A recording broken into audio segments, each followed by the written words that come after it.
je disais merci à Brigitte pour les présentations et à Hubert Whitechurch.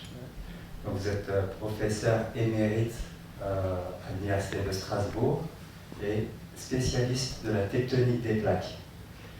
Donc, vos travaux vous ont mené aux quatre coins du monde, des montagnes de Grèce à la Syrie, à la Jordanie, et aussi les fonds sous-marins pour des recherches océanographiques.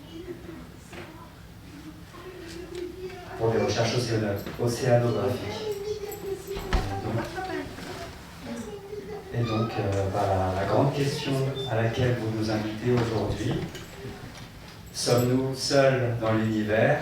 Est-ce que la Terre est une planète unique? Comment est arrivée la vie sur Terre? Est-ce qu'elle existe ailleurs? Et voilà, merci beaucoup. D'abord, je voudrais vous remercier, en tout cas le Pavillon de France, de m'avoir invité dans votre personne, et la personne de Claude, si j'ai bien compris. Et remercier Brigitte, évidemment, qui, ça fait 2 ans qu'elle me dit il faut que tu fasses une conférence à Auroville. Voilà, alors on disait qu'on allait s'embarquer dans un vaisseau spatial, il faudra s'accrocher un peu. J'espère tout simplement que c'est accessible. J'ai enlevé tout ce qui était choses un peu compliquées, des équations, des courbes, des choses comme ça. Mais sachez que tout ce que je vais vous dire, il y a beaucoup de travail derrière. Et ce que je vais vous présenter, c'est essentiellement les résultats, avec de temps en temps la petite méthode avec laquelle on arrive. Alors, bien évidemment, les grandes questions, quelle est la structure de la Terre, bien évidemment, quel est son âge, comment elle s'est formée, donc du Big Bang à la Terre, finalement, c'est un peu ça ce que je vais raconter. Et puis sa place dans le système solaire, qu'est-ce qui fait l'originalité de la Terre, pourquoi est-ce qu'il y a et sa place dans l'univers, mais ça c'est une question qui est encore plus difficile. Dans le système solaire, on a des moyens d'observation. Dans l'univers, c'est un peu plus compliqué de retrouver des choses qui pourraient ressembler à la Terre. Ça, j'en dirai 2 mots tout à l'heure. Et évidemment, quelques mots sur l'origine de la vie, si j'ai le temps. Voilà, alors qu'est-ce qu'on sait de que sait-on de la structure interne et externe de la Terre? Alors d'abord, en termes de structure interne, on a des moyens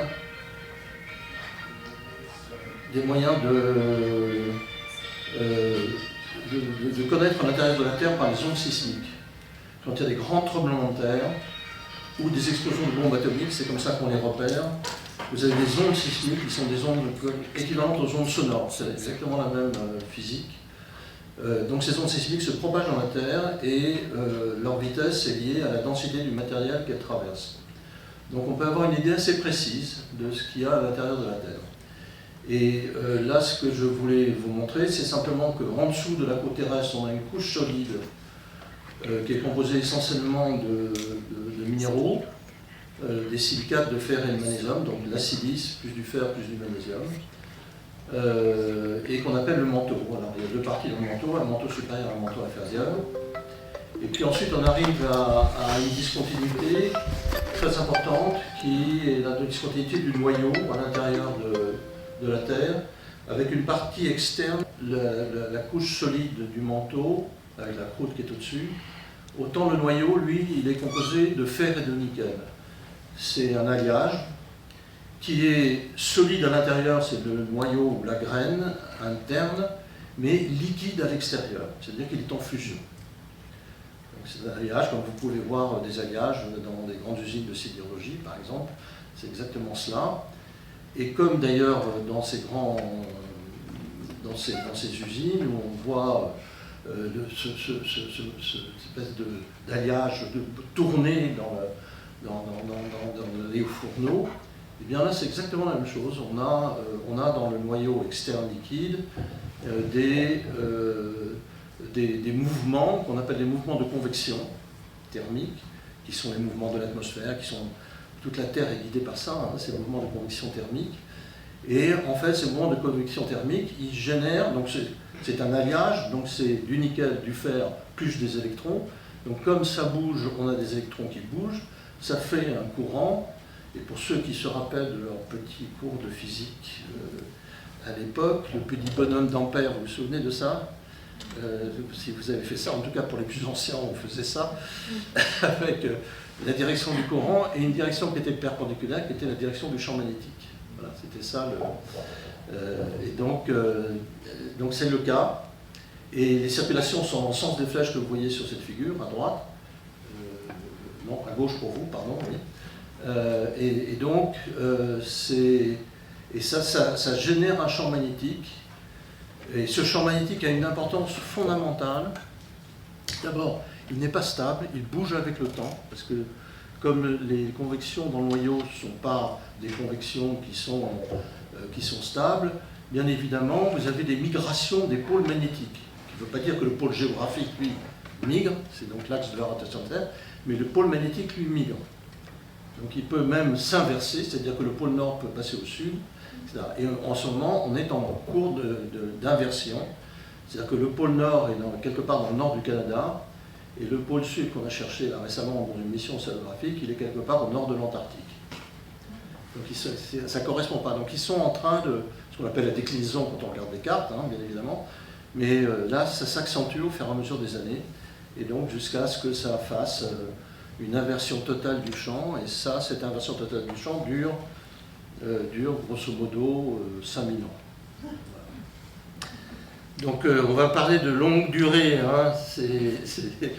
Voilà. Alors pourquoi c'est très important ce champ magnétique? Parce que c'est un bouclier extrêmement efficace des vents solaires. Donc la photosphère solaire, elle est constituée essentiellement d'éléments radioactifs. Et donc, régulièrement, il y a des explosions et elles projettent, comme toutes les intégrations radioactives, des particules alpha, bêta, gamma, etc., classiques de la radioactivité. Et donc, ce bouclier magnétique dévie ces particules, donc empêche ces particules d'atteindre la Terre. Et c'est une des raisons pour laquelle la vie est possible dans la Terre. Donc voilà quelque chose qui est très important. C'est effectivement de savoir que, contrairement à Mars, contrairement à la Lune, contrairement à etc., on a cette protection-là, et c'est pour ça qu'on peut durer. Sinon, si on était soumis à ces particules-là, je pense que l'espèce humaine, en tant qu'Homo sapiens, en tout cas, disparaîtrait. Voilà. Donc ça, c'est quelque chose qui est important. L'autre chose qui est importante dans le cas du noyau, pardon, ce que j'ai oublié de dire, c'est que c'est un noyau qui est très très dense, parce que ce noyau est très dense. Donc l'autre propriété de ce noyau-là, c'est que la gravité joue. Donc vous avez vu ces astronautes qui sont sur la Lune, qui marchent en sautillant comme ça, en faisant des grands pas, etc. Eh bien, nous, on ne peut pas le faire parce qu'on a quelque chose qui est très dense au centre de la Terre et qui nous attire vers le centre de la Terre, ce qu'on appelle la gravité. Et donc là, quand il faut sauter le plus haut possible, je ne sais plus quels sont les records, qui sont les records des Jeux Olympiques, mais c'est le maximum qu'on puisse faire. Voilà. Donc, et ça, c'est lié à la gravité. Ce qu'on n'a pas sur Mars, où il y a un champ magnétique très faible et un noyau qui est plus petit, et ce qu'on n'a pas sur la Lune non plus. Voilà, donc ça c'est pour le noyau, donc c'est quelque chose qui est important. Et puis, quand on remonte vers la surface, la Terre est divisée en plaques. Donc ça c'est ma spécialité. Et ces plaques sont limitées par des zones sismiques très actives. Que ce soit dans les océans, les dorsales, comme vous voyez ces 3 dorsales au sein de l'océan Pacifique, là, qui est devant vous, mais aussi sur tout le pourtour du Pacifique, des zones de convergence de plaques, c'est-à-dire des zones où une plaque descend sous une autre, qu'on appelle les zones de subduction. Et là, c'est générateur de séismes immenses. Hein. Le séisme du Japon qui a créé ce raz-de-marée, ce tsunami, c'était lié à la subduction de la plaque pacifique sous le Japon. Voilà. Donc tous ces grands séismes, ils sont liés à ça. Tout ce qui est les grands séismes d'Amérique du Sud, au Chili, Pérou, etc. Tout ça, sont liés à une plaque qui passe sous une autre. Voilà. Donc ça, ce sont des limites de plaques, ces zones sismiques actives. Alors parfois, on a une petite activité sismique diffuse, comme ça, qu'on appelle une zone, mais pas concentrée sur des lignes. Et ces zones d'activité diffuses, comme par exemple au nord de l'Inde, dans l'Himalaya, et plus loin derrière dans le Tibet, et plus loin encore derrière dans la Chine, où on a toute une sismicité active, mais qui diffuse, simplement liée à le fait que l'Inde passe sous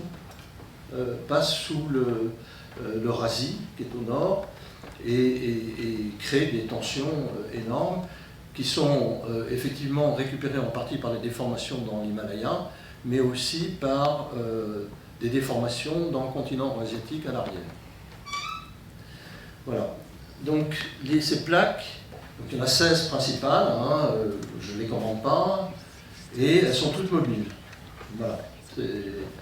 Là, c'est une photo quasiment instantanée. Et ces plaques, elles se déplacent entre, pour les plus lentes, 1 cm par an, un peu moins d'1 cm par an, jusqu'à la plus rapide qui est 17 cm par an, la plaque pacifique. C'est des choses qu'on peut mesurer par GPS. Ce qui était à l'origine de la découverte de la mobilité des plaques, c'était ce qu'on appelait les anomalies magnétiques dans les océans.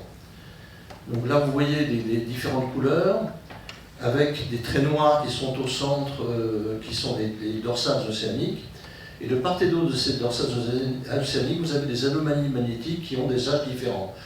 Et les âges qui sont en rouge sont des âges extrêmement jeunes, et plus ils sont âgés, les verts et bleus, la partie la plus vieille, c'est en Pacifique, là, en bleu très foncé, qui passe justement sous le Japon.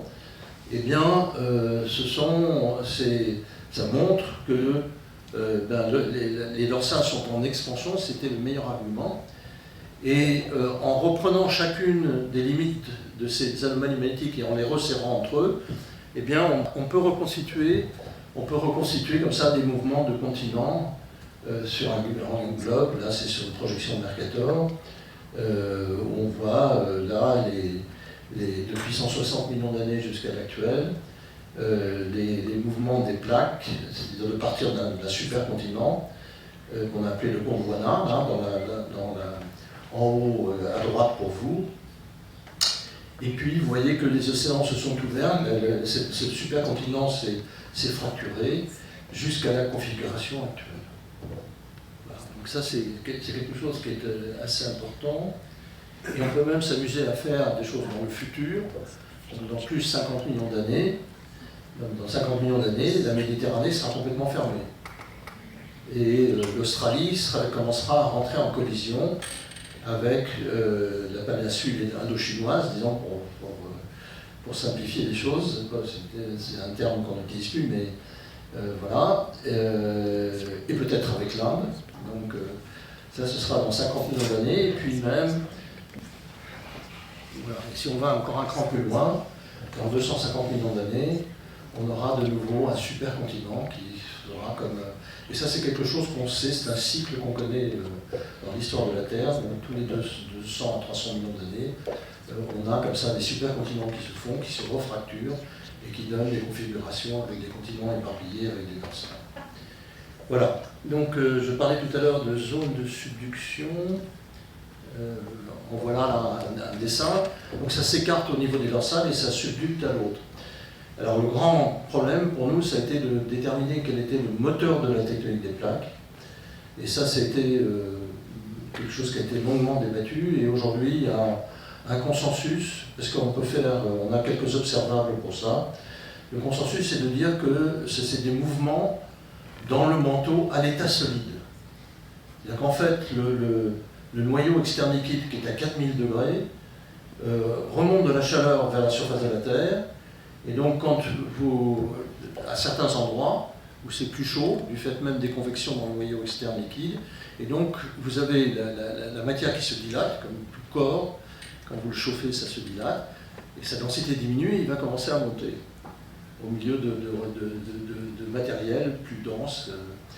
Et donc, c'est toujours le même principe des courants de convection, et c'est ça qui entraîne les plaques en surface. Et quand je disais qu'on avait des observables, on peut le voir par aujourd'hui des techniques de sismique un peu sophistiquées, mais voilà, ça fait quelques années où on commence à voir des choses qui nous montrent que c'est une réalité. Hubert, Oui. avant de passer à un autre sujet.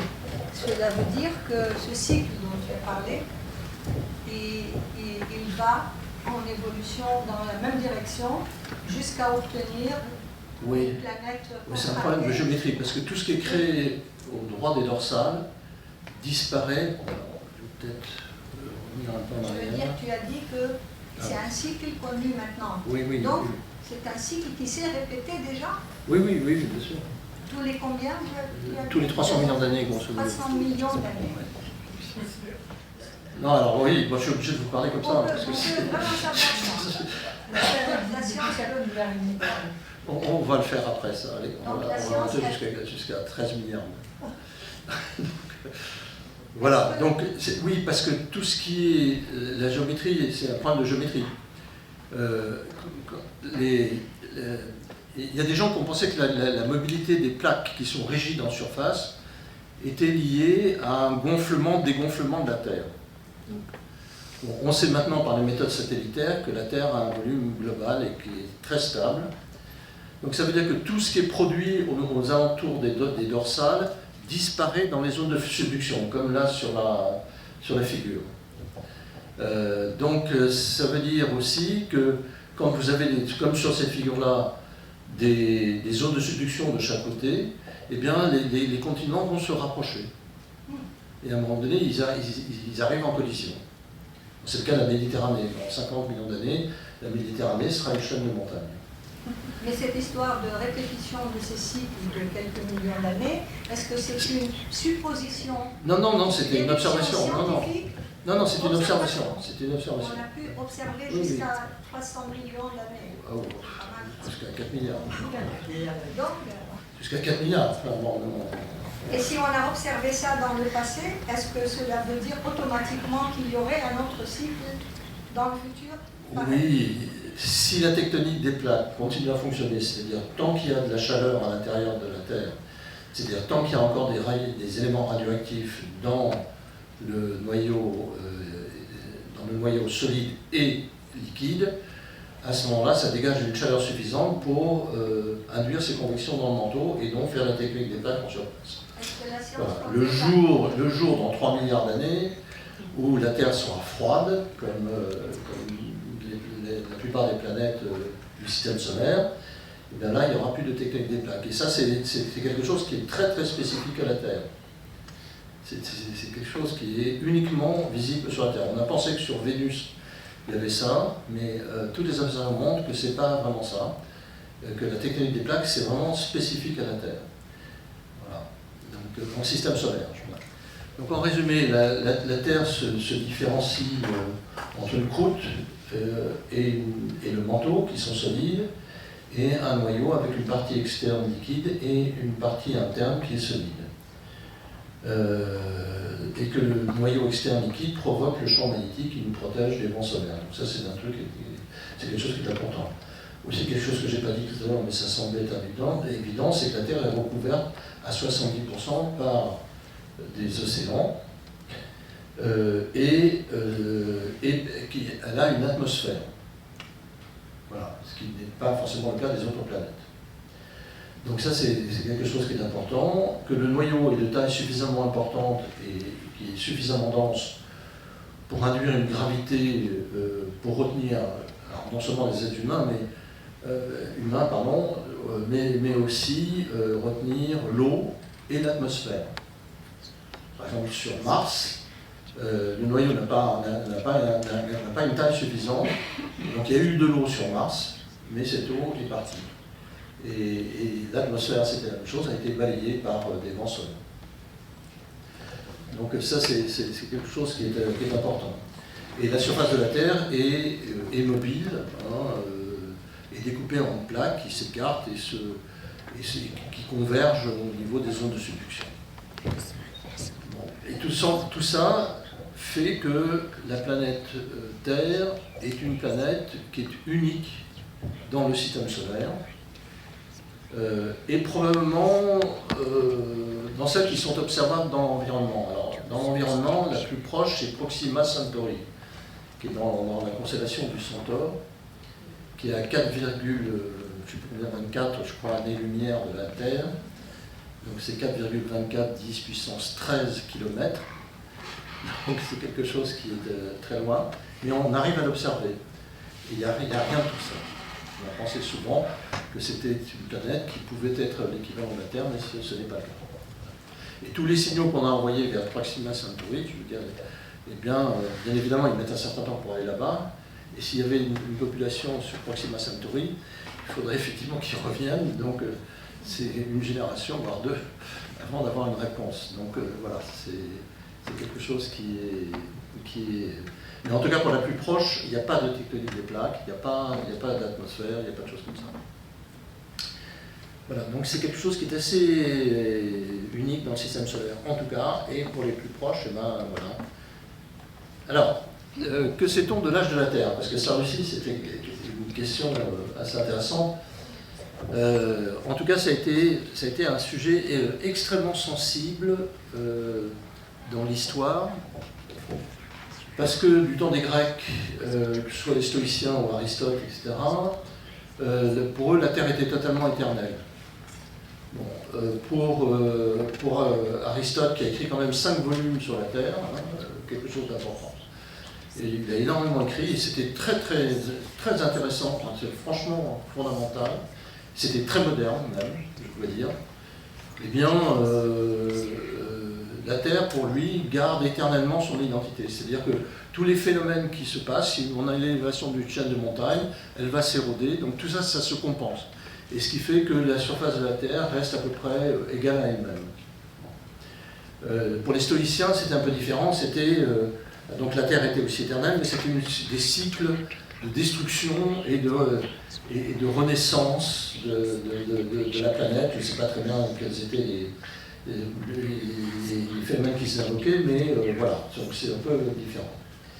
Puis après, il y a eu une phase, alors ça commençait déjà au 1er siècle après Jésus-Christ, il y a une phase assez intéressante qui était sur, je sais pas, il y a eu 200 calculs recensés, où les gens mettaient bout à bout les périodes de l'Ancien Testament et du Nouveau Testament. Et ils calculaient l'âge de la Terre, ce qui était logique, puisque c'était Dieu qui avait créé la Terre et que avant ben, voilà. Alors, le calcul le plus célèbre, ça c'est le monsieur qui est là en dessous d'Aristote, c'était James Ussher, qui était un Britannique, un évêque britannique, qui affirme que la création a eu lieu au début de la nuit précédant le 23 octobre de l'an 4004 avant Jésus-Christ. Vous voyez la précision. C'était incroyable. Et ça traînait longtemps, par exemple, dans les livres de l'Université catholique de Louvain. Comment ? Qui se basait sur quoi ? Sur les histoires de l'Ancien Testament et du Nouveau Testament. Ils mettaient bout à bout, comme ça, toutes les histoires, et ils reculaient jusqu'à arriver à cette date assez intéressante. Ça, je voulais quand même vous le dire, parce que je trouve toujours ça assez amusant. Puis ensuite, il y a des gens qui ont essayé plus sérieusement de faire d'autres calculs. Alors, c'était le cas d'Edmond Halley, de la comète Halley, c'est lui-même, qui avait décrit cette comète-là. Et il calcule combien de temps il faut pour saler l'océan. Donc il arrive à des chiffres qui étaient de l'ordre de 100 millions d'années, mais il n'a jamais osé les publier, parce qu'il y avait une pression telle des églises que, de toute façon, je dis des églises, pas simplement de l'église catholique. Donc ça c'était... Comment ? Ça continue aujourd'hui ? Ça continue aujourd'hui, on va y venir. Et après, mais ça a reculé. Hein. Là, le combat avec l'église, c'est 13 milliards d'années maintenant. Donc enfin, le combat, les discussions. Bon, et puis il y en avait un autre qui avait essayé qui était ingénieur des ponts et chaussées de Louis XIV, qui à la fin de sa vie, il a écrit un livre sur la Terre, et il a construit énormément de ponts, donc il avait l'habitude de creuser, de vérifier la géologie du coin pour les appuis des ponts, etc. etc. Et lui, il s'est dit qu'il allait essayer de calculer en combien de temps une montagne allait être érodée. Et il arrive à un chiffre qui est déjà un peu plus faible que le précédent, mais qui est de l'ordre de 35 000 ans.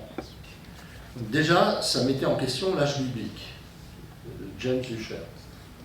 Donc ça, c'était pour ces gens-là extrêmement problématique à l'époque. Hein. Très très problématique. Et donc, alors celui qui a eu le plus de problèmes, c'est Buffon, qui était un comte qui est devenu un scientifique du Muséum d'histoire naturelle à Paris au moment de sa création, et qui lui avait fait, alors là ça devenait plus physique, une série d'expériences sur le refroidissement de globes. Il prenait des globes en métal, des globes en verre, et il regardait en combien de temps ça refroidissait. Et comme on était capable de mesurer la température à la surface de la Terre et dans les mines, donc on connaissait le gradient géothermique, hein, donc l'augmentation de la température avec la profondeur, il a calculé que pour arriver à ce gradient géothermique, il fallait 74 000 années. Voilà. Donc on recule encore à l'âge là. C'est vrai ça? Comment? C'est vrai que oui, ça oui. met tout ce temps-là, en fait, seulement ça? Non, mais attends, on va voir. Attends, il dit patience.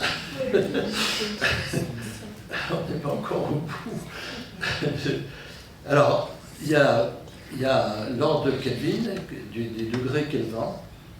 Vous savez qu'on mesure la température en degrés Kelvin et en degrés centigrades.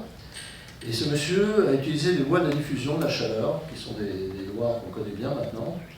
Et il avait calculé un temps de 100 millions d'années pour arriver à la température actuelle, en se donnant une température de départ.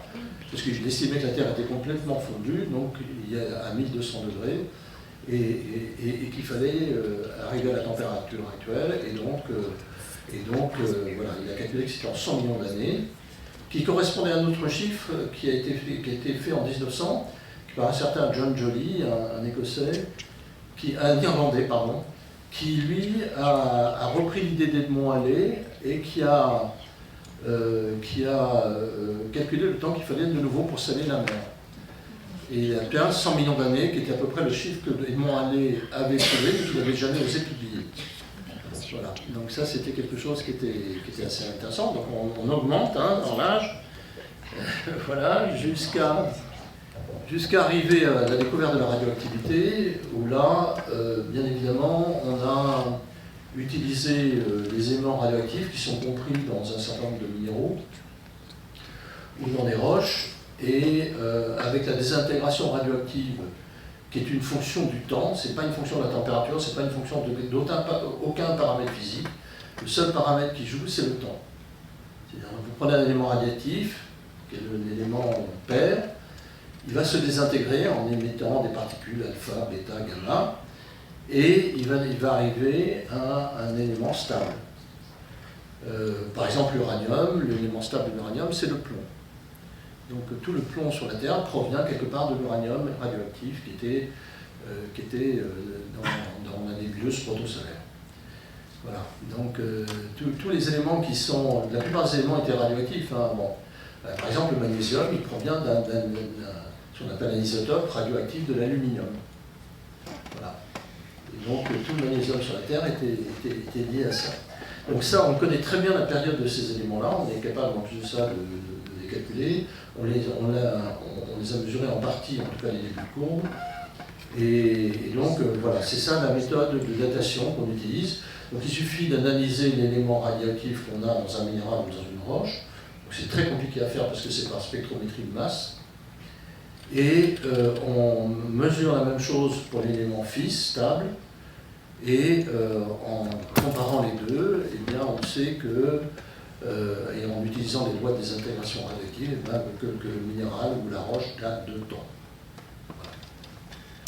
Donc ça a été fait d'abord par Boltwood, là, qui développe une méthode de datation et qui dit que les âges des plus vieilles roches, donc c'était en 1915, sont à 1,6 milliard d'années. Alors vous voyez qu'on recule au fur et à mesure du temps. Hein.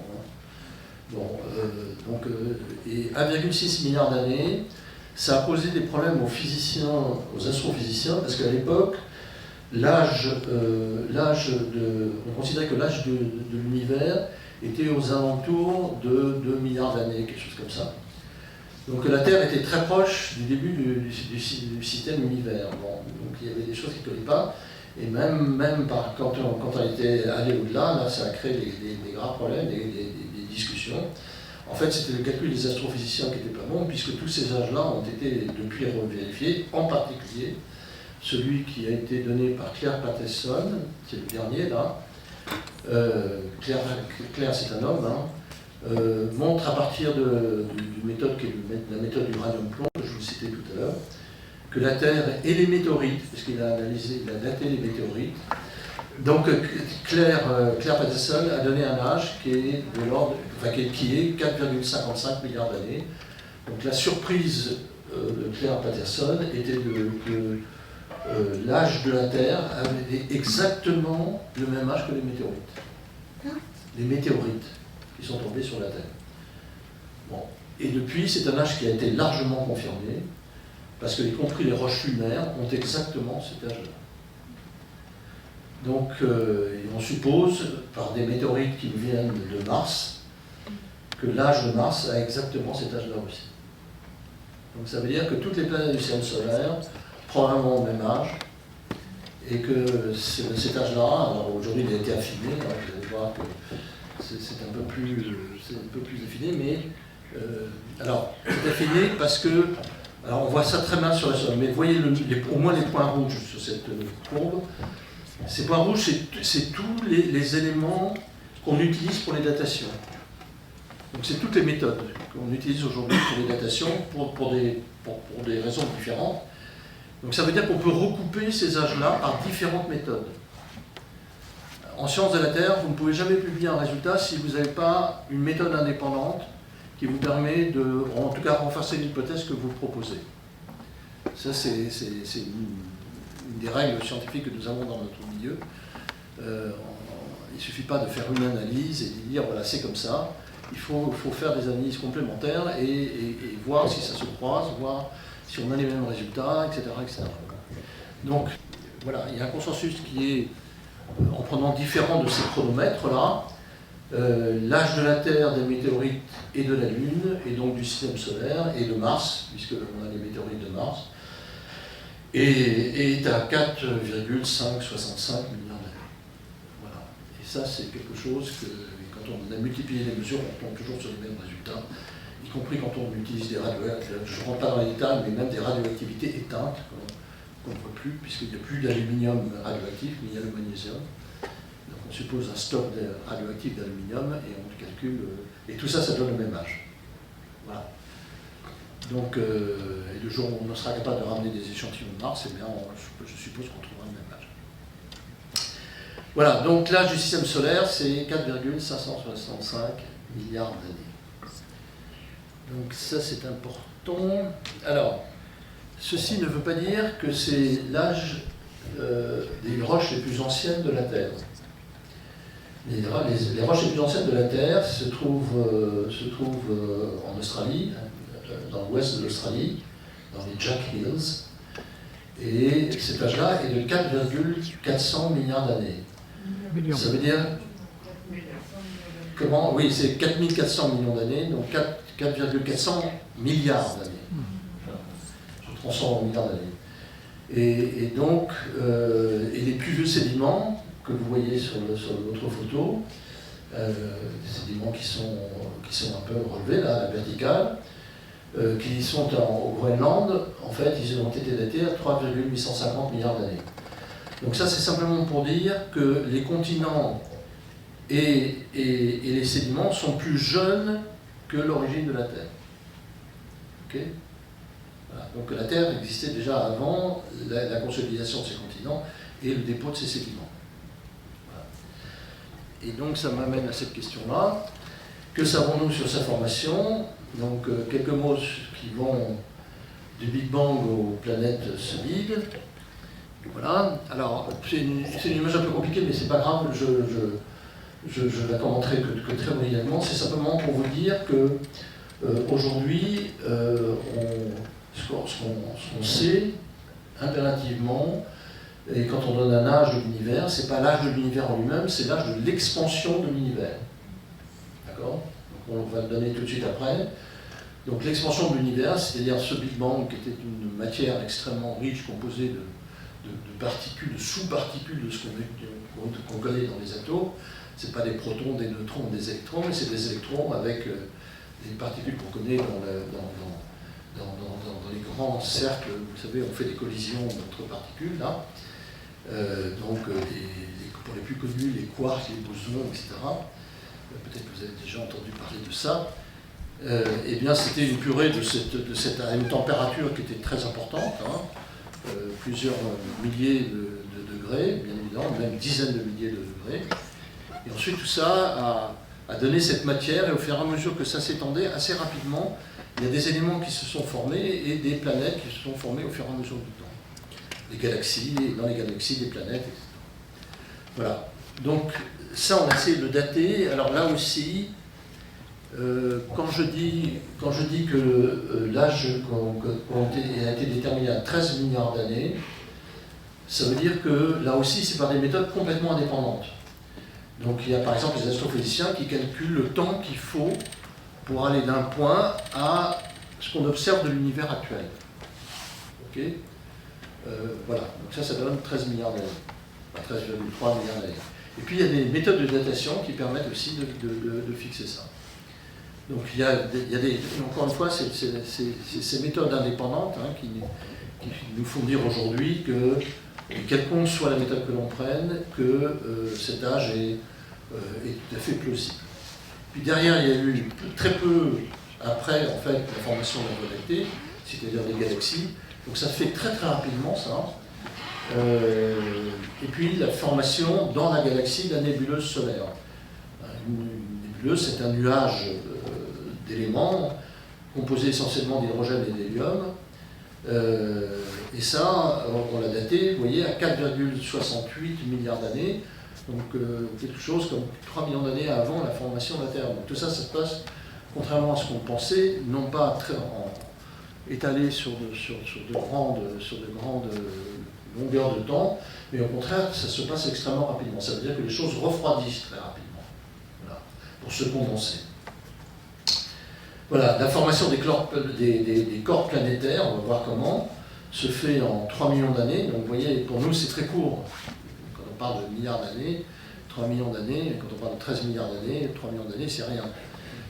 Bon, voilà. Donc c'est des phénomènes qui sont très courts, hein, même pour un géologue, je veux dire, c'est pas simplement que pour les astrophysiciens. Voilà. Et la formation des planètes, c'est des petits corps planétaires au début, et la formation des planètes, c'est-à-dire des grosses planètes, telluriques, c'est 10 à 30 millions d'années après, ça, on a du mal à resserrer le temps pour ça. Voilà, donc, alors comment ça se fait tout ça? Bien, on part d'une nébuleuse, hein, protosolaire, qui est quelque chose qui va se refroidir très très rapidement, et qui est un nuage de gaz, en fait, dans lequel se fait ce qu'on appelle la nucléosynthèse, c'est-à-dire se forment les éléments. Et Hubert Reeves, par exemple, que vous connaissez tous, ou vous avez tous entendu parler, cet astrophysicien canadien, était un spécialiste de la nucléosynthèse, c'est-à-dire qu'il a fait beaucoup d'articles sur cette question-là. Quand on dit nucléosynthèse, c'est-à-dire qu'à partir de l'hydrogène et de l'hélium, par collision entre les noyaux, vous formez un autre élément, et entre cet autre élément et la collision avec un hydrogène ou avec un hélium, vous formez encore un autre élément, etc., etc., jusqu'à arriver dans les éléments les plus lourds. Hein. Au début, c'est des éléments très volatiles, très légers, et puis ensuite, c'est des éléments qui sont plus lourds, comme le plomb, le fer, etc. Voilà, donc ça, c'est quelque chose qui est très très important, et ça commence à se faire dans ces nuages-là. Alors, comment est-ce qu'on sait ça? Parce qu'on a beaucoup étudié les météorites. Et notamment, il y a des météorites qui ont des particularités, c'est des météorites qu'on appelle les chondrites, qui ont exactement la même composition. C'est la courbe que vous avez là, vous voyez que c'est une droite. C'est tous les éléments, hein, presque du tableau de Mendeleïev, y compris les éléments volatiles, ont la même composition que la photosphère solaire. C'est-à-dire que ces météorites, elles ont cristallisé à partir d'un nuage qui est l'équivalent de la photosphère solaire, donc de toute l'enveloppe gazeuse du Soleil, qui était probablement cette nébuleuse protosolaire. Ok ? Voilà. Donc elles nous disent beaucoup de choses sur l'histoire de la formation des planètes, évidemment. La première chose qu'elle nous dit, c'est que on voit mal sur la diapositive là, Mais vous avez des condres, ces ronds là que vous avez, ces billes que vous avez, qui sont formées de silicate. Et tout ça, c'est cimenté par un alliage fer-nickel. On retrouve le fer-nickel qu'on avait dans le noyau. D'accord? Donc, toutes les chondrites sont formées comme ça. Il y en a beaucoup à la surface de la Terre.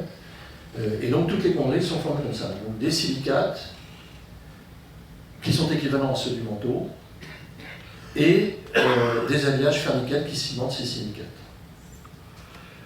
Donc en fait, ce qui nous a permis, alors je saute évidemment des étapes du raisonnement, mais ce qui nous a permis de dire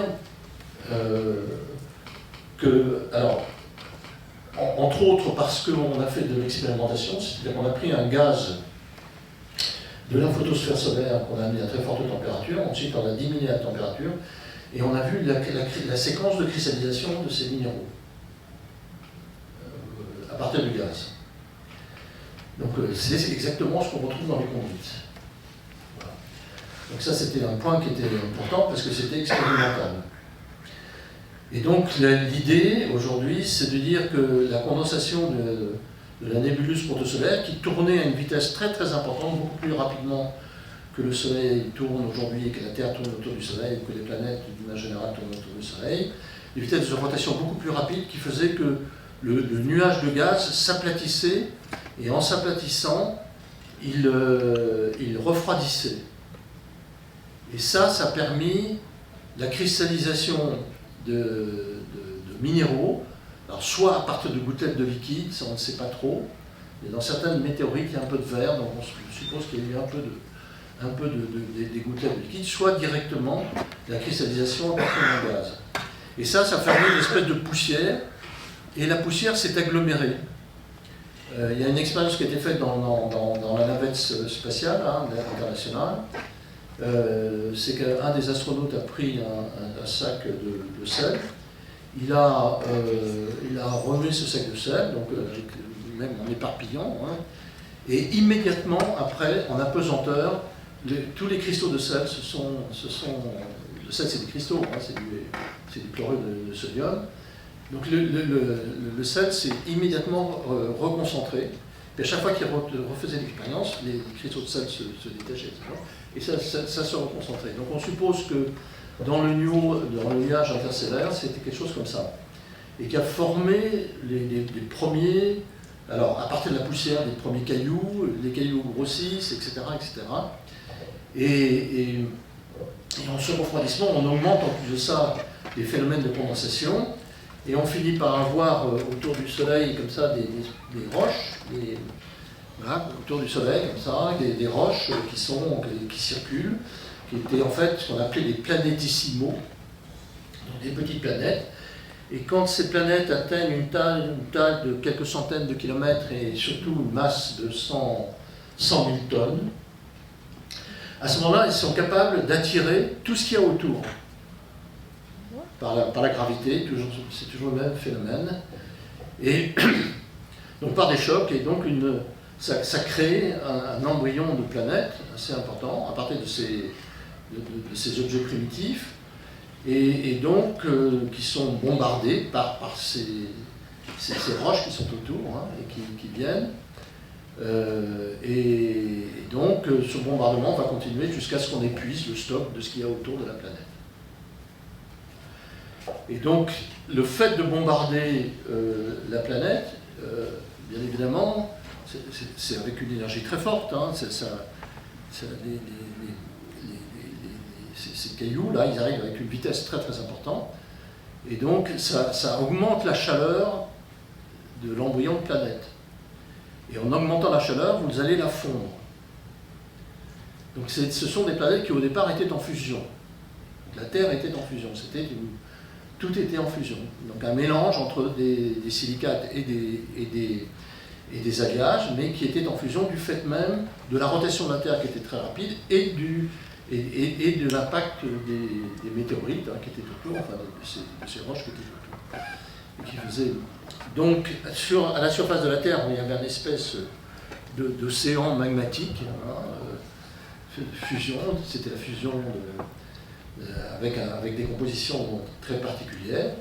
et avec cette espèce de bombardement continuel, hein, qui était jusqu'à avoir un impact extrêmement important, qui était sans doute le dernier gros impact à la surface de la Terre.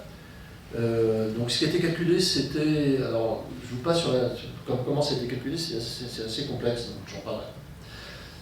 C'était un impact d'un astéroïde qui faisait 15% à peu près de la masse de la Terre. Et ça a arraché un morceau de Terre. Et ça donnait la Lune. Voilà. Donc la Lune est liée à un impact géant d'une protoplanète, hein, quasiment, avec la Terre, et ça a arraché avec des tas de conséquences. Donc ça a augmenté la température de la Terre, donc avec encore une fois refusion des roches, etc. Ça a extrait un certain nombre d'éléments de la Terre, parce que ça a vaporisé des éléments de la Terre, parce que la chaleur était extrêmement importante lors de l'impact. Et donc voilà, donc c'est un morceau de la Lune, finalement c'est un morceau de Terre qui a été arraché de la Terre par l'impact. Mais comme la Terre était quasiment fondue, ça a été facile de l'arracher. Et puis il s'est reconstitué en tournant sur elle-même en une espèce de sphère, hein, comme la Terre, qui s'est reconstituée comme ça. Voilà, alors c'était un peu l'enfer. Une question. Cet astéroïde, il est venu d'où? Est-ce qu'il était comme les autres particules qui étaient tout autour ou non? On ne sait pas ça, on n'a aucune idée de ça. Franchement, ça peut venir d'ailleurs, hein, dans les films de science-fiction, le fantasme de l'astéroïde, enfin c'est plus qu'un fantasme, enfin c'est pas forcément un fantasme d'ailleurs, ça peut encore arriver, hein, d'un astéroïde qui est attiré par la masse de la Terre et qui vient s'écraser sur la Terre. Donc il y a même des gens qui travaillent sur la destruction d'un astéroïde, parce que ça aurait des conséquences terribles. On en a connu il y a 60 millions d'années, il y a eu un énorme impact dans le golfe du Mexique. Je ne dis pas le golfe d'Amérique, hein. Qu'on soit bien clair. Mais dans le golfe du Mexique, il y a eu un énorme impact d'un astéroïde qui il y a 60 millions d'années, qui a complètement modifié l'atmosphère terrestre, à tel point qu'on dit qu'il y a eu des tas d'espèces, alors on parle souvent des dinosaures qui sont morts à ce moment-là, mais on dit aussi, on constate aussi que beaucoup de plancton, beaucoup d'algues, etc., dans les parties supérieures des océans, il y a eu des extinctions en masse, vraiment en masse. Et ça a été le même cas au Permien. Donc il y a 300 millions d'années, où il y a eu aussi un astéroïde qui est tombé, où il y a eu là aussi une modification complète de l'atmosphère, un assouplissement total de la Terre, etc., et une extinction en masse de toutes les espèces qui existaient à l'époque. Mais dans cette histoire de l'évolution, de la formation des planètes, avec ce qu'on sait maintenant dans la science, parce que c'était au moment où la Terre était en fusion encore, oui. Est-ce que cette possibilité qu'un autre astéroïde maintenant, avec la Terre qui formait... Oui, les deux astéroïdes dont je parle, là, il y a 300 millions et il y a 60 millions d'années, c'était des astéroïdes qui... La Terre était solide à ce moment-là. Ah, solide. Oui, bien sûr, c'était solide. Donc pour dire qu'aujourd'hui, pour répondre à ta question, il se pourrait qu'un astéroïde qui ne vienne pas du système solaire, il y a une ceinture à l'extérieur du système solaire qu'on appelle la ceinture de Kuppler, qui est sans doute l'origine des météorites qui tombent sur la Terre, parce qu'il y en a tout le temps des météorites qui tombent sur la Terre. Il y en a un qui est tombé en Alsace sur une église. Oui, donc, qui est tombé en Sibérie. Oui, alors celui de Sibérie, c'était il y a 300 millions d'années. Voilà. C'est celui dont je parlais avant. Et donc il y a des micrométéorites dans les glaces. Les gens qui travaillent sur les météorites, ils vont faire des campagnes dans les glaces de l'Antarctique ou de l'Arctique pour aller récupérer des micrométéorites, parce qu'il suffit de faire fondre la glace et puis de tamiser, et puis on a toute une récolte de météorites. Voilà. Donc la Terre était en fusion du fait de tous ces impacts-là, et finalement les éléments lourds, parce que la Terre était en rotation extrêmement rapide, les éléments lourds sont allés vers le centre de la Terre, par des forces centrifuges, et donc se sont concentrés, et ces éléments lourds, c'était le nickel et le fer, qui sont des éléments... Alors, il n'y a pas que du nickel et du fer, hein, bien évidemment, il y a plein d'autres éléments, mais c'est essentiellement du nickel et du fer. Voilà. Et ça, c'est pour former le noyau. Donc le noyau est un résultat secondaire de l'évolution de la Terre. Cette image-là, on voit le fer, en anglais iron, qui va vers le centre, de la Terre pour constituer le noyau. Alors ça se fait assez rapidement, en millions d'années, je m'entends, pour nous. Voilà, alors dans les étapes de formation de la Terre dans le temps, en tout cas si on regarde les deux premières courbes, là on voit que la différenciation de la Terre, elle s'est faite progressivement d'ailleurs, avec des pics, comme ça, des petits pics, après la création de matière pour former le... Puis tout d'un coup il y a eu un... Alors est-ce que la Terre s'est accélérée à ce moment-là pour augmenter cette force centrifuge et emporter des éléments lourds vers le centre de la Terre? Ça c'est possible. On ne sait pas pourquoi, mais il y a eu un événement à ce moment-là, et ça s'est fait quelques millions d'années après la formation de la Terre. Donc, alors, et l'atmosphère et les océans, et l'eau sur la Terre, ça c'est aussi des questions qui sont importantes, et qui sont importantes pour la vie aussi. Alors, il y a eu deux grandes hypothèses pour l'atmosphère. Soit l'atmosphère était primaire, c'est-à-dire c'était de la nébuleuse solaire qui venait s'attacher à la Terre du fait de la gravité. Donc des résidus de la nébuleuse solaire, du gaz dans laquelle la Terre s'est formée. Ça, c'est ce qu'on appelle la création primaire. Ou alors, c'est une atmosphère secondaire, c'est-à-dire qu'en fait, il y avait plein de volcans à ce moment-là, l'océan était magmatique, donc il dégageait des vapeurs que tous les volcans dégagent aujourd'hui, donc avec de l'hydrogène, de l'hélium, du chlore, du sodium, des tas d'éléments. Et donc, voilà. Donc on sait aujourd'hui que c'est la seconde hypothèse qui est la meilleure. C'est-à-dire que probablement, c'est celle qui rend le mieux compte de la composition de l'atmosphère. C'est-à-dire que c'est le dégazage des magmas, c'est-à-dire tous les gaz qui sortent du magma. Aujourd'hui, quand vous avez un volcan, il y a beaucoup de gaz. Donc tous les gaz qui sortent des magmas, qui vont constituer l'atmosphère, et pour 10% sans doute, uniquement 10%, il y a des résidus de la nébuleuse solaire. Donc une atmosphère secondaire, autrement dit. Donc plutôt secondaire. Et la grande question, c'est l'eau sur la Terre aussi, parce que ça c'est une particularité du système solaire, où on a de l'eau qui a été conservée. Il y en avait sur Mars, mais elle a disparu. Il n'y en a jamais eu sur la Lune, il n'y en a jamais eu sans doute sur Vénus, qui est trop chaud pour ça, il y a encore pire pour Mercure. Donc c'est une particularité de la Terre, et il n'y en a pas sur Proxima Centauri. Bon, donc c'est vraiment une particularité de la Terre. Là aussi, deux grandes hypothèses. L'eau a été amenée par les comètes. Vous savez que dans les comètes, il y a une partie solide, et puis elles sont entourées en général de glace, et puis il y a une espèce de queue qu'on appelle la coma, qui est une queue qui est composée d'eau. Voilà. Et donc, comme tous ces éléments ont martelé la Terre pendant des années, qu'une partie de l'eau serait venue là. Et l'autre hypothèse, c'est que l'eau résulte de la condensation de l'atmosphère primitive. C'est-à-dire que vous avez cette atmosphère qui est liée au dégazage des volcans, et puis, à un moment donné, la Terre refroidit, et il commence à pleuvoir, tout simplement. Et donc, tout ça, ça tombe sur la Terre. Voilà.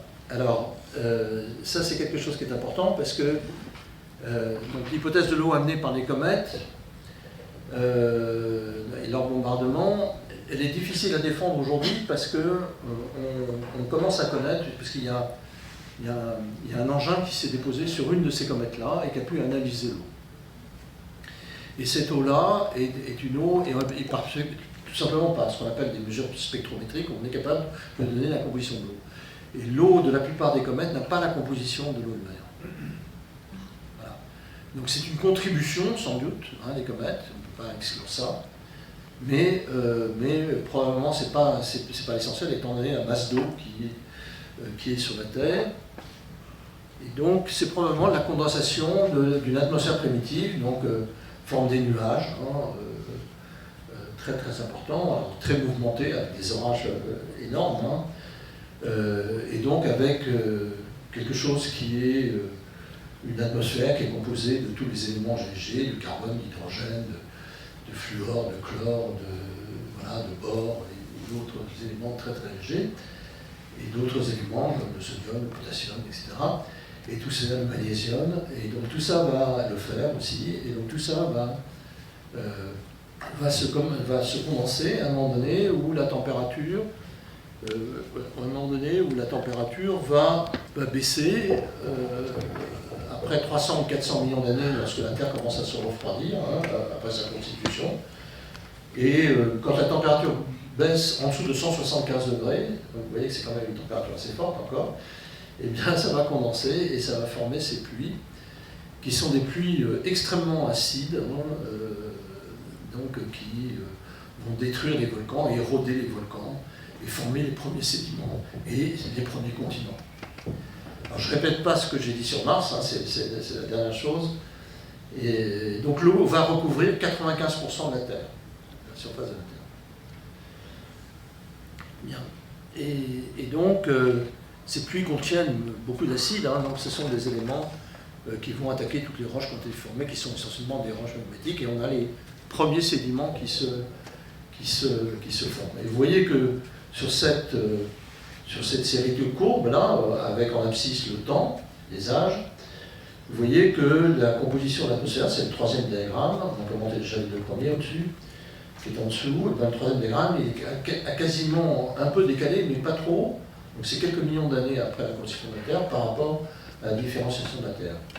Et à partir de là, va se constituer les premiers continents, qui sont liés à l'érosion de ces volcans, qui pour la plupart sont encore actifs par ces pluies acides, et qui vont détruire et fabriquer des argiles, des sables, des argiles, et même des carbonates que l'on connaît aujourd'hui dans les sédiments. Et à ce moment-là, on va avoir une croissance des continents, c'est la courbe que l'on voit en dessous, une croissance exponentielle des continents. Donc il y a eu, la croissance des continents a été extrêmement rapide, et puis plus rien après. Il y a eu vers 450 millions d'années une petite croissance, mais après c'est complètement terminé, quoi. Les gens qui travaillent sur la croissance des continents nous expliquent ça avec des tas d'arguments. Et donc cette croissance vraiment rapide, c'était vraiment quelque chose qui a été rapide. Encore une fois, c'est peut-être 2 milliards d'années quand même. Voilà. Donc ça c'est quelque chose qui est important. Et l'origine de la vie, en tout cas, je veux juste vous dire 2 choses peut-être.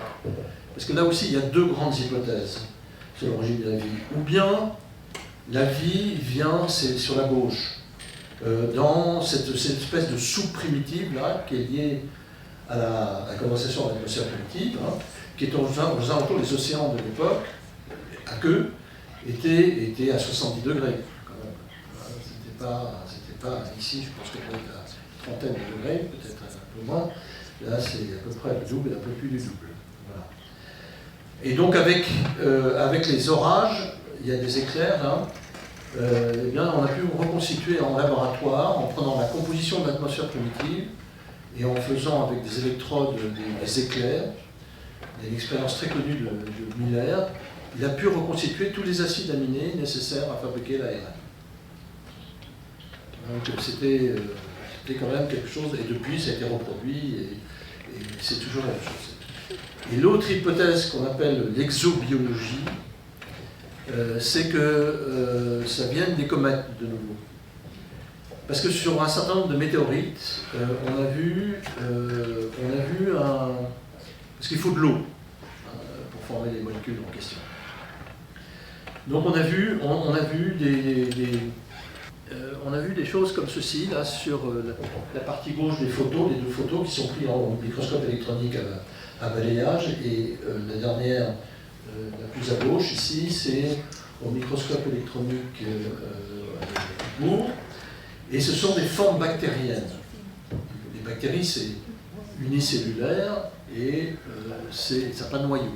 C'est la forme la plus primitive de la vie qu'on peut avoir sur la Terre. Voilà. C'est la forme dite prokaryote pour les biologistes. Et donc il y avait ce genre de figures qui sont absolument typiques de bactéries. Et d'où l'idée qu'une partie de la vie, en tout cas, viendrait de ces corps célestes qui viennent s'écraser sur la Terre en amenant de l'eau et sans doute un certain nombre de bactéries qui sont là. Sinon aujourd'hui, l'essentiel de ce que l'on pense, c'est que ça vient quand même du fond des océans. Et on a un bon exemple pour ça, qui est la photographie qui est sur la droite, qui est prise en sous-marin, qui sont ces sources hydrothermales qui sont en droit des dorsales océaniques, qui sortent à 450 degrés, température maximum, en général c'est 350, et dans lesquelles on a des bactéries qui captent le soufre et qui rejettent de l'oxygène. Et vous savez que pour tuer les bactéries, il faut 100 degrés, il suffit de faire bouillir de l'eau. Bien là, c'est des bactéries tout à fait particulières qui résistent à ces températures-là. Et donc ça existe. Et donc les biologistes se sont emparés de ça pour essayer d'étudier tout ça. Et d'étudier surtout comment elles se forment, parce qu'elles sortent de l'intérieur de la Terre. Elles ne se forment pas en surface, elles se forment en profondeur, puisqu'elles sont dans ces geysers qui sortent de la Terre. Et ces bactéries sont tout à fait particulières, et on commence simplement à pouvoir reproduire en laboratoire, parce que pour faire une cellule, donc une bactérie, on arrive assez bien à faire à peu près tous les composés de la cellule, sauf les mitochondries qu'on n'arrive pas à faire, mais on arrive à faire de l'ARN, des choses comme ça, enfin des choses protéinées, mais la membrane de la cellule, c'est quelque chose d'assez complexe, c'est des couches de lipides inversées comme ça, et ça on ne sait pas comment ça se forme. Alors après ça, il faut séquencer tout ça, parce que pour passer de l'ARN à l'ADN, il faut arriver à séquencer, à les mettre dans un certain ordre, les acides et les bases. Et donc ça, c'est quelque chose qui est compliqué, mais ça a été reproduit en laboratoire assez récemment, où on peut faire sur des minéraux, comme des argiles, qui ont des structures assez particulières, ou des sulfures de fer, la pyrite, qu'on voit souvent dans les magasins, cette espèce de cube très doré, qui est du sulfure de fer. On a pu faire un séquençage justement de ces proto-ARN en organisant toutes les molécules les unes après les autres. Donc on commence à synthétiser des choses qui pourraient être dans la cellule, sauf la membrane. Voilà, c'est ça qu'on n'arrive pas à faire. Voilà, donc en conclusion, j'étais un peu plus long, ça me semblait un peu difficile de sauter l'origine de la vie. Donc la Terre est totalement originale dans le système solaire, dans le système solaire, pour toutes les raisons qu'on a données. Et toutes ces conditions qu'on a citées tout à l'heure, la gravité, la chaleur, elle n'est pas trop loin, elle n'est pas trop près du Soleil, mais elle n'est pas trop loin non plus, donc c'est pas trop froid. L'existence de l'eau, etc. Tout ça fait que permet l'existence de la vie sur la Terre. Existe-t-il de la vie sur d'autres planètes? Sans doute, si les conditions sont réunies. Alors, la température, si vous êtes trop près de l'étoile centrale, dans un système planétaire, vous avez trop chaud, c'est comme Mercure de Vénus. Bon. Et puis si vous êtes trop loin, Mars ou Jupiter ou Saturne, etc., bon, vous avez trop froid. Bon. Donc il faut que ce soit la bonne distance, c'est une zone qu'on appelle la zone habitable des planètes. Donc on les recherche activement, et particulièrement ce sont les gens qui travaillent sur ce qu'on appelle les exoplanètes, les astrophysiciens et astronomes qui travaillent sur les exoplanètes, essayer de repérer dans l'univers des planètes qui seraient solides et à des bonnes distances de l'étoile centrale, et pour effectivement voir s'il n'y a pas de... En tous les cas, celle qui est la plus proche de nous, pour Proxima Centauri, qu'on a cité déjà tout à l'heure, cette planète, elle est dans la zone habitable justement que je signalais tout à l'heure, c'est-à-dire qu'elle n'est pas tout près de l'étoile centrale, du Soleil, de ce système-là, qui est le système, je crois qu'il s'appelle Alpha Centaure, Et elle n'est pas... le problème, c'est qu'il n'y a pas d'eau, probablement. Il y a une toute petite atmosphère, mais il y a une gravité suffisante. Voilà. Donc on est là dans une recherche qui, à mon avis, est sans fin. Mais quand on pose la question de savoir si ça existe, eh bien, si on réunit toutes les conditions pour l'existence de la vie, eh bien, la probabilité est très forte pour qu'il en existe. Alors, comment le savoir? Alors, dernière chose, on a envoyé des ondes par radiotélescope vers Proxima Centauri pour savoir si on avait... Proxima Centauri, je disais tout à l'heure qu'il était à 4,24 années-lumière du Soleil, donc à 4,24 10 puissance 13 kilomètres, c'est très très loin. Donc il faut un certain temps pour que l'onde arrive sur la planète, et il faut un certain temps pour avoir le retour. Pour le moment, il n'y a aucun retour. Il n'y a aucun signal dans ces radiotélescopes qui permettrait de dire qu'il y a une forme organisée, en tout cas de la vie, même au sens homo sapiens du terme, je dirais un peu plus loin. Il y a peut-être des formes organisées, mais qui sont incapables d'émettre des signaux. Peut-être des animaux, des choses comme ça. Non.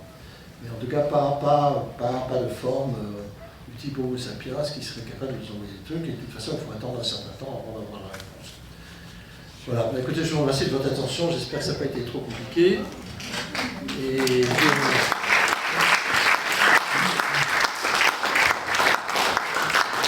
je vous ai mis cette dernière image parce que je ne voulais pas rentrer dans les discussions sur les débats sur l'origine de l'univers. Dieu, pas Dieu, etc., divin ou pas. Ça, comment?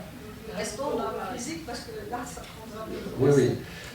Mais mon propos était de vous dire ce qu'on savait à peu près, avec des hypothèses qui sont quand même bien recoupées par des tas d'arguments.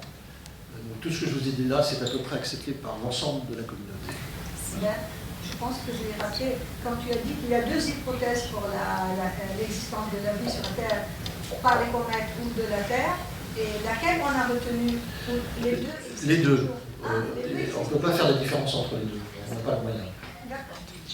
Alors, il y a des à chaque fois qu'il y a ce genre de débat, il y a des ayatollahs de l'exobiologie, donc ils disent que c'est que par les comètes qu'on vient.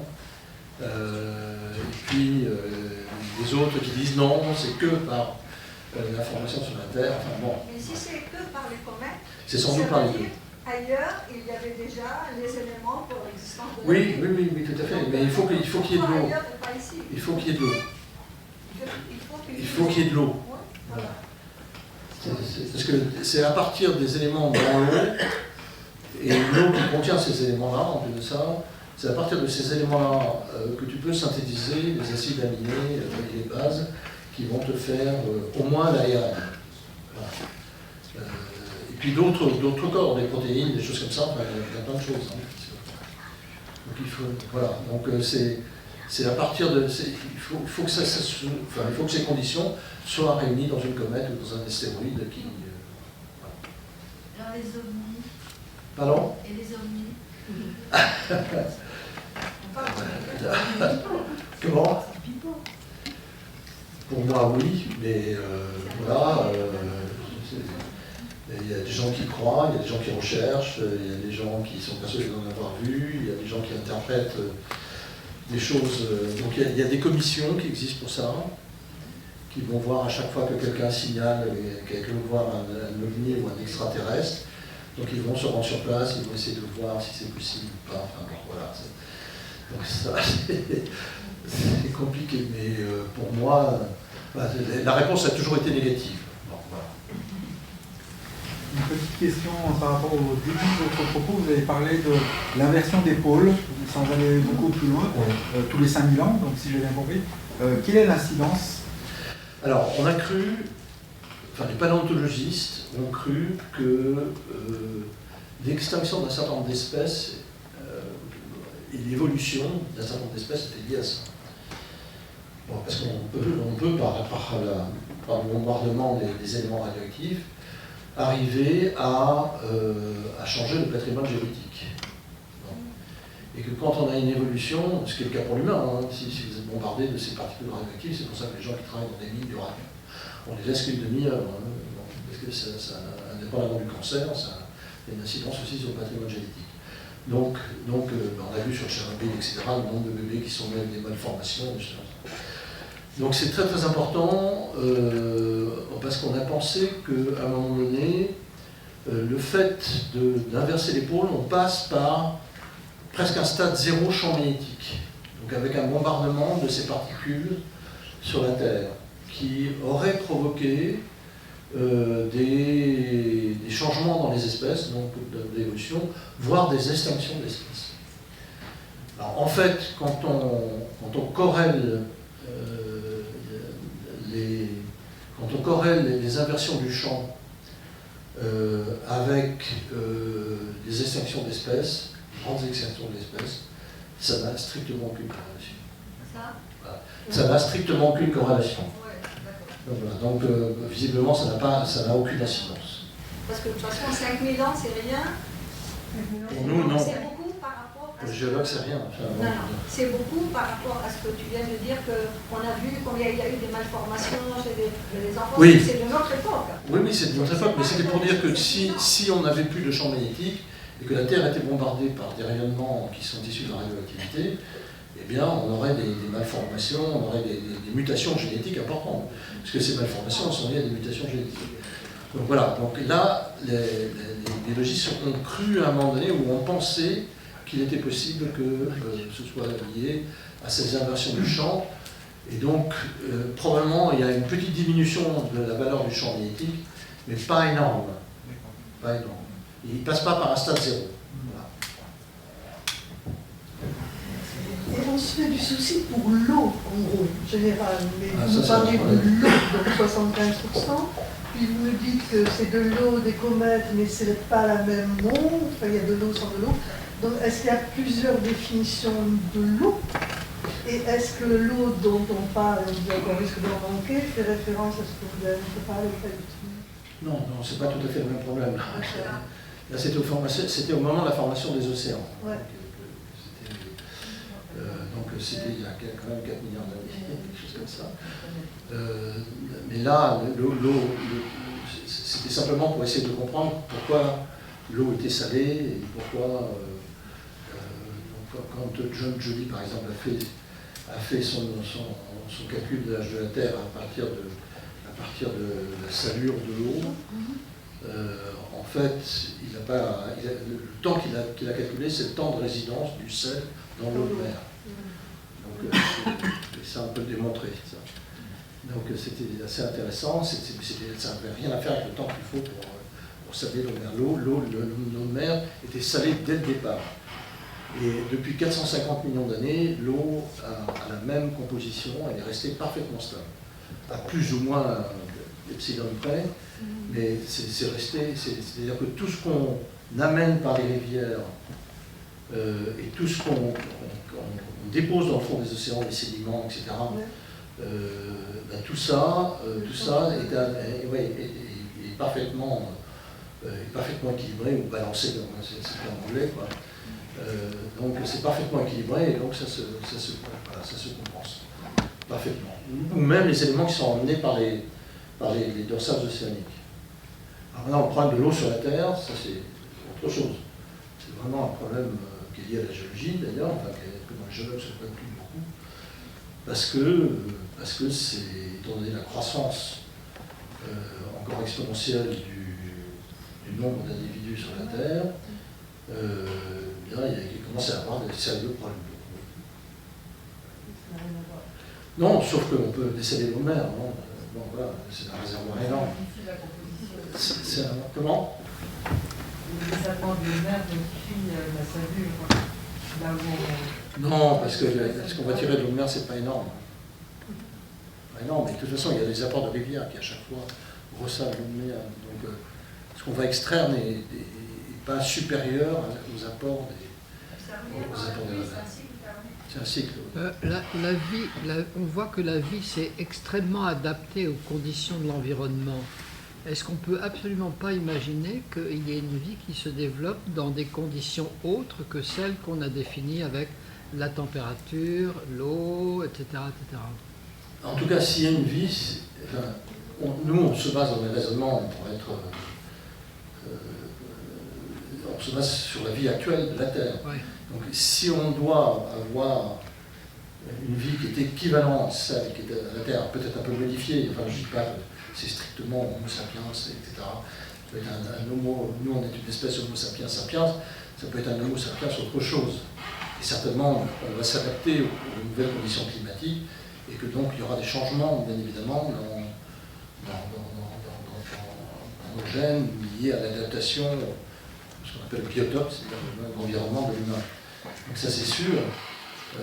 Mais si on doit revoir une vie qui est l'équivalent ou le strict équivalent de ce qu'on trouve sur la Terre, un peu modifié peut-être, eh bien non, les conditions c'est celle-là. Et l'être humain, en plus de ça, enfin, Homo sapiens sapiens, est un être qui est vraiment extrêmement sensible au changement de son biotope. Donc on dit toujours entre géologues, c'est surtout les paléontologues qui disent ça, qu'on est un excellent fossile stratigraphique. Parce que si un jour l'espèce humaine disparaît, pour des changements radicaux d'un astéroïde qui tombe sur la Terre, etc., eh bien à ce moment-là, on deviendra des fossiles, et on aura eu une grande expansion des fossiles continentaux, on fait ça parce qu'on n'est pas la mer, sauf quelques nageurs émérites, comme Brigitte, mais on sera répandu sur la totalité des continents, et dans un délai très court dans le temps, donc on sera d'excellents fossiles stratigraphiques. Alors je dis toujours ça aux étudiants au début de la première année, pour qu'ils relativisent quand même un peu les choses. Pour ceux qui ont des égos surdéveloppés, Pardon. On entend aujourd'hui que l'impact de la population n'a pas vraiment d'impact sur le changement climatique et que la vie est possible sur Terre, sur Mars. Est-ce que c'est des choses qui sont débattues dans la communauté scientifique ou pas? Oui, bien sûr, c'est débattu parce que on s'intéresse tous à ce qui est au développement qui ont lieu sur Mars et puis sur ce qui a été découvert d'abord sur Mars. Il y a beaucoup de choses qui ont été découvertes par le robot explorant. Et dont les roches qui ont été analysées, qui sont les mêmes que sur la Lune, beaucoup de volcans, beaucoup de choses comme ça. L'eau, des traces d'eau, etc. Donc on sait qu'il y a de l'eau sur Mars. Il y a des figures de sédimentation qui impliquent de l'eau. Donc tout ça, et là en ce moment on recherche des indices de vie. Est-ce qu'on colonise? Alors, le problème c'est pour coloniser, alors que si Homo sapiens sapiens va sur Mars, je dis toujours ça, il faudrait qu'il ait une sacrée mutation pour vivre à l'air libre sur Mars. Parce qu'il y a une atmosphère extrêmement réduite, voire pas d'atmosphère, il y a une gravité assez faible, donc vivre en partie en apesanteur. Donc oui, le fantasme c'est de dire, d'Elon Musk notamment, c'est de dire on va coloniser Mars, on va faire des grandes stations qui sont des stations complètement fermées, etc., protégées, puisqu'il n'y a pas un champ magnétique très faible sur Mars, parce qu'il y a un noyau externe liquide qui est très très faible. Donc tout ça, il va falloir se protéger, c'est la seule condition. Donc vivre en vase clos, autrement dit. Pas vivre à pied ferme sur Mars, ça ce serait impossible. Donc là, la ceinture de Van Allen n'existe pas sur Mars. Là, la protection. Non, elle n'existe pas. Ni sur la Lune. Non, absolument pas. Marcher sur la Lune, c'est bien pour les êtres.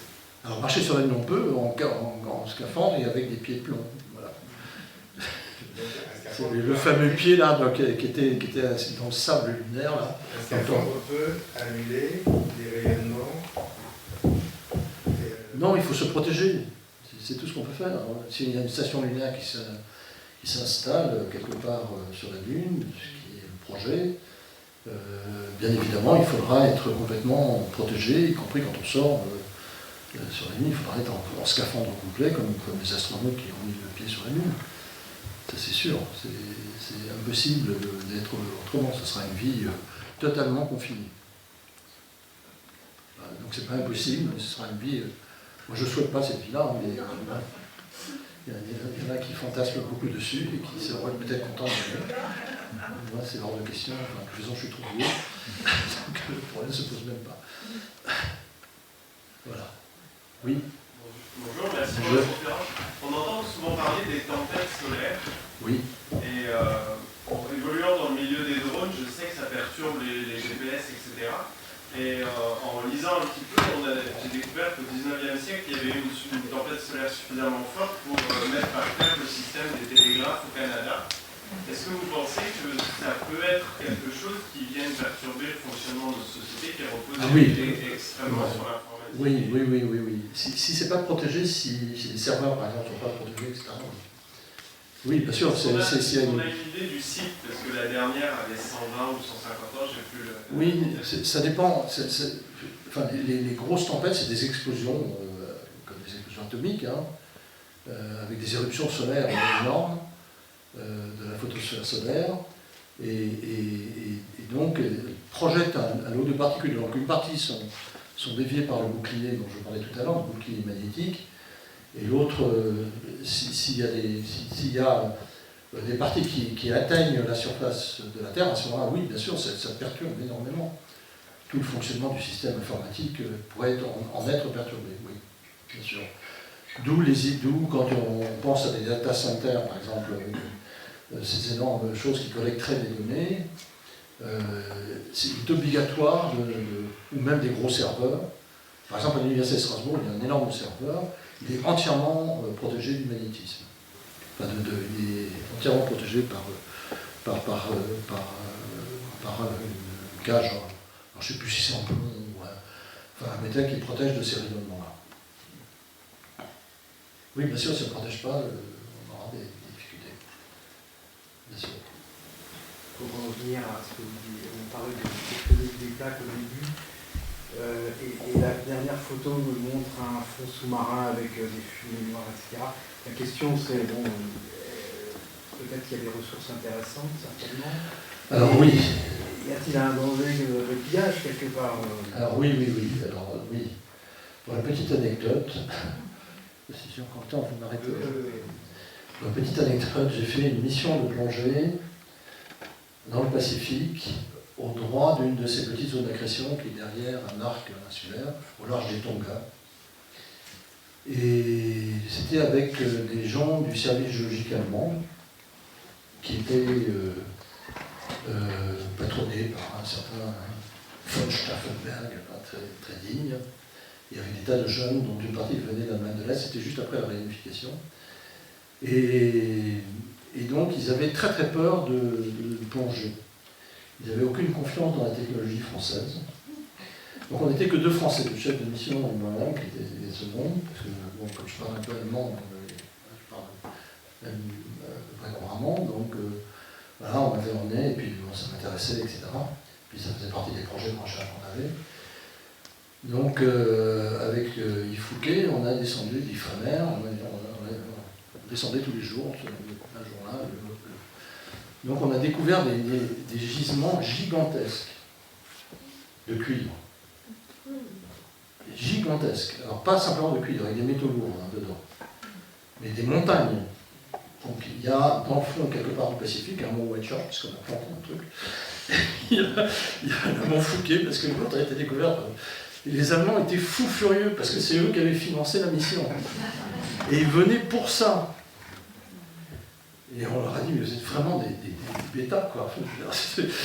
Et alors, c'est très important, parce qu'il y a une commission internationale aujourd'hui qui détermine, en fonction des gens qui ont découvert ces gisements-là, qui sera à même de les exploiter. C'est une commission internationale aujourd'hui, parce que bon, voilà, il faut... Et parce que ça devient, enfin, c'est une question qui se pose réellement, étant donné que les stocks sur la Terre s'épuisent. Bon. Donc c'est des réserves extrêmement importantes, notamment en métaux lourds. Et donc malheureusement pour les Allemands, c'est devenu une zone française. Donc les pauvres, ils étaient absolument furax. Alors nous c'était royal parce qu'ils ont financé, ça coûte très cher, hein, une mission comme ça en bateau, ça durait 1 mois. Je peux bien avec le sous-marin et tout, le personnel à bord, etc. Enfin, c'était vraiment... Et donc voilà, donc c'est une petite compétition là qui est... Et c'est à combien de profondeur? Là c'était aux alentours de... On était sur une zone qui remontait, on était à peu près à 3000 mètres de profondeur, mais très rapidement on s'enfonçait à 6000 mètres. Et justement on a profité avec les ingénieurs du bord de faire un essai à la... Moi je suis plongé, ils m'ont demandé de venir avec eux, dans une zone qui était très profonde, à 6, et on est descendu jusqu'à 7000 mètres. Donc normalement, le sous-marin, c'est jusqu'à 6000 le maximum, enfin c'est la zone prudente. Et on a essayé de descendre un peu plus bas pour savoir si ça tenait le coup. Quel est le maximum de... Pas pour la plongée, combien de mètres il y a? Alors en profondeur, les fosses les plus importantes, c'est les fosses de subduction. Et la fosse la plus importante, c'est la fosse des Mariannes, 12 km de profondeur. 12 km, wow. Voilà. Et ce que j'ai oublié de dire, c'est que tout ce que je vous ai dit sur la structure de la Terre, ça ne peut pas être lié à des forages. Parce que le forage le plus profond qu'on a sur un continent, c'est 8 km. C'est le nord de la Finlande, c'est un projet international, donc il fort. Mais pour le moment, alors que l'épaisseur d'un continent, c'est 35 km. Bon, et sous l'Himalaya, c'est 70. Donc on est loin du compte.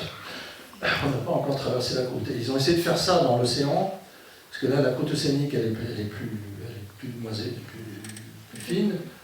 Et donc la côte océanique, elle fait entre 0 même, il y a des zones qui sont complètement dénudées, donc on voit le manteau directement, mais quand il y a la côte, ça fait jusqu'à 5 km d'épaisseur, et il y a un forage aussi international qui se fait au large des États-Unis, là, et on n'atteint pas les 2 km. Donc voilà, on est loin même d'atteindre. Voilà, donc on a d'autres, il faut chercher d'autres choses pour essayer de comprendre de quoi est formé le manteau, de quoi est formé le noyau, etc. C'est pas des observations directes. Sauf si, il y a une observation directe, c'est des nodules dans les basaltes. Et des nodules de manteau dans les basaltes. Les basaltes qui fondent dans le manteau ramènent des portions de manteau avec eux. Donc il y en a de très beaux dans le 630 français, à Hawaï, les plus beaux sont à Hawaï. Et les diamants, c'est très important aussi, ça c'est en Afrique du Sud, c'est dans des espèces de ce qu'on appelle des pipes volcaniques, c'est des explosions très très profondes qui ramènent des morceaux de manteau avec du diamant dedans. Et donc ça aussi, ça nous a donné énormément de renseignements sur... Qui se forment dans les manteaux, donc... Oui, qui se forment dans le manteau en dessous de la côte. On va prendre une dernière question et après on doit aller libérer la salle. Ouais. Il reste, il y a des questions. La Lune, j'ai entendu dire que la Lune s'éloigne de la Terre, non? Non. Non? Dans un film scientifique que j'avais vu, il y avait un truc comme ça. Non. Parce que la Lune a une influence sur la Terre. Hein, oui, bien sûr, il y a des marées. Déjà, il y a des marées. Et ça, à Strasbourg, on a mis en évidence aussi, dans l'Institut de géophysique dans lequel je travaille, j'ai travaillé, il y a des marées terrestres. C'est-à-dire, à chaque passage de la Lune, on a des mouvements de la Terre qui sont, bien sûr, que vous ne percevez pas par rapport aux marées maritimes, parce que c'est de l'eau, là c'est des roches solides, mais il y a des marées terrestres. Ça veut dire que la Terre se déforme. Et la Terre, d'ailleurs, ça, je ne vais pas montrer là, mais je pourrais la Terre n'a pas du tout la forme d'une sphère. Hein. C'est un ellipsoïde aplati les pôles d'abord, et puis ensuite il y a des zones qui sont des boursouflures, et il y a des zones en creux. Au sud de l'Inde, il y a une zone en creux. Au sud du Cap Comorin, là, il y a une zone en creux, là, dans l'eau de mer. Une très grande zone, hein, c'est sur une grande longueur d'onde, plusieurs centaines de kilomètres, 1000 kilomètres. Et dans le Pacifique, au contraire, c'est bombé. Mais là, tu parles des fonds, en fait, qui sont comme ça. Oui, des fonds, ça veut dire que la forme de la Terre horizontale se déforme. La Terre se déforme. Elle se déforme par les marées terrestres, donc l'influence de la Lune, et elle se déforme par des courants profonds, qui fait qu'il y a des zones qui sont plus boursouflées, puis des zones qui sont encore. Voilà. On peut continuer à discuter devant le cinéma. Merci beaucoup.